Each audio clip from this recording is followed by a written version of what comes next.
tracking speed. We imagine that the eyes move smoothly across the target. Not true. It moves, looks, moves, looks, moves, looks. A looking is called a fixation. A move is called a saccade. And this needs to be controlled. It needs to move along a line. That's called tracking, keeping on track. And here you can see an example where the person's tracking is not accurate. Going backwards and forwards, or backwards and forwards, backwards and forwards, and it's becoming nonsense. There is a machine, a visograph, which actually measures the ability of the eyes to move in a straight path. It prints it out. You can see exactly where the eye is focusing. So, for example,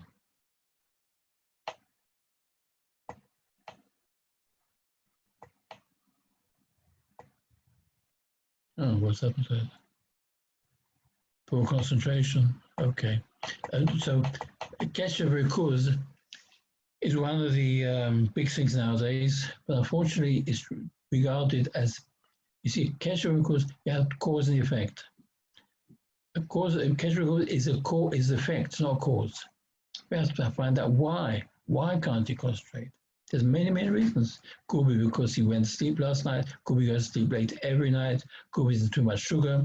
Could be he's not getting enough exercise. There are many, many causes as to why a person has poor concentration. Nowadays, we get Ritalin for everything. Right? I just show you a joke.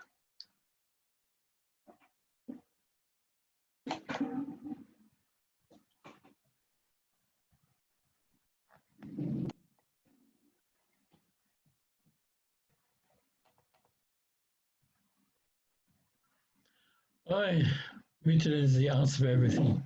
It's interesting because this joke was put out by Goisha. Is it gone? Bible, Goisha thing. It's the truth, though. What can you do?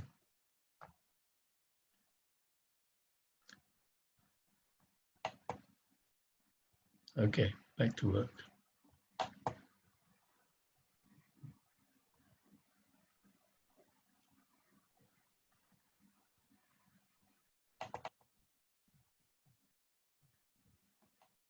Let's take an example. Okay, let's go to this. Let's take an example because you can't take it. Yeah.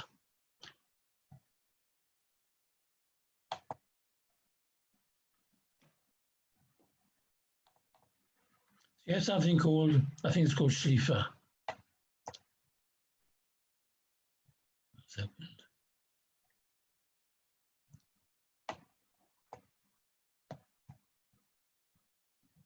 Recall.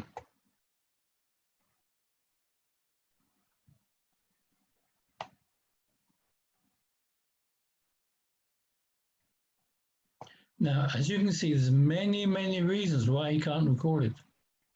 Just to walk on record by itself could be you like your man with the car is going from place to place to place, trying to find a solution. Could be you might hit the right one. Could be. Could be the problem is the tires. Could be is over.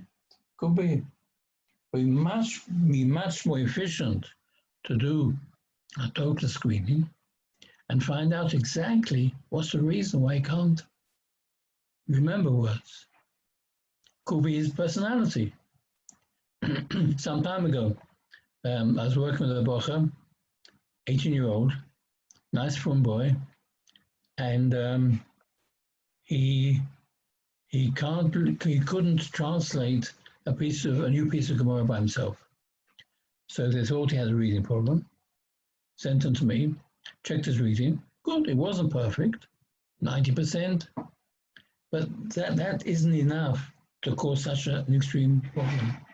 So I started to learn a piece of Gemara with him. No way. No way. His personality is the type which looks for ideas, concepts. That's our personality. He wants to know tachlis, what does it mean? What's it talking about? So I'd ask him to tell me what the Mishnah is saying. He'd start in the middle, go back a bit, go forward a bit. But he's telling me sort of kind of what the Mishnah taught. You can't learn like that. And that's why he couldn't translate, because he wasn't looking at words. He was looking for ideas, concepts. All right, so we worked together. We had 4 sessions. Wow, that was work, that was. Tremendous work. Very, very hard for him to look at a word and understand it. He was looking for ideas. He jump into a piece of text and tell you sort of kind of what it means. Therefore, he could go through a piece of Gemara and tell you sort of kind of what's going on. Question, answer, question, but he couldn't translate exactly each word. Now, Lashon Kodesh, Chumash, Tanoim, Amoraim, every letter is significant. Every letter can change the meaning totally. Unless you relate to the words, you don't build up to data bank of words. And that's why he couldn't translate a piece of Gemara, because he didn't have a data bank of words, because he didn't look for the words. It was a personality problem.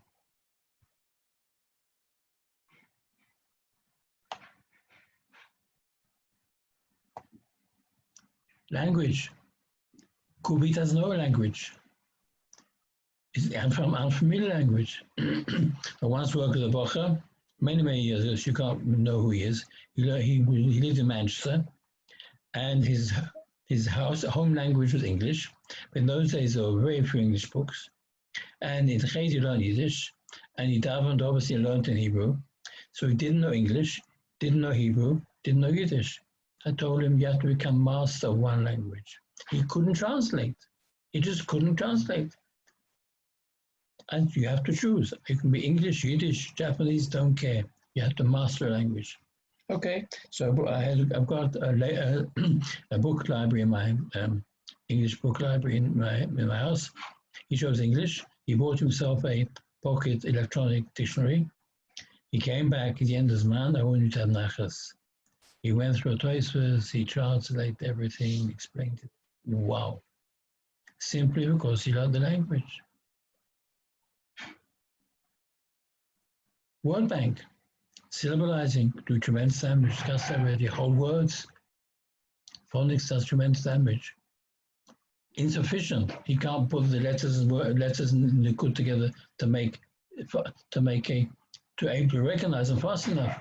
We're relating to Likud. You see, in English, you have consonants and vowels. You have letters, 2 types of letters, consonants and vowels. And k, a, t. English, Lashon Kodesh, is totally different. You have vowels, you have letters. Letters are defined the way the sound is produced inside the mouth. And Nikud defines the way it's changed according to the shape and opening of the mouth. The Nigun gives the expression. In Torah, there's no punctuation. The Nigun tells you punctuation. So therefore, you can't say b, o, r, o. That's wrong. A sound is automatically made of a ois and it's one unit. You can't distinguish. If you're saying b, o, r, o, basically giving a base with a shor and adding an aleph with a commas and so on. So therefore, this jitter of phonics is so dangerous, and also it takes away the understanding of the difference between the ois and the nikud, which of course is essential for Lashon Kodesh. Speed, we discussed that already. Brain, visual maturity. We imagine that the eyes work like cameras putting pictures inside the brain. Not true. The eyes look like video cameras putting information into the computer, and the computer makes the picture.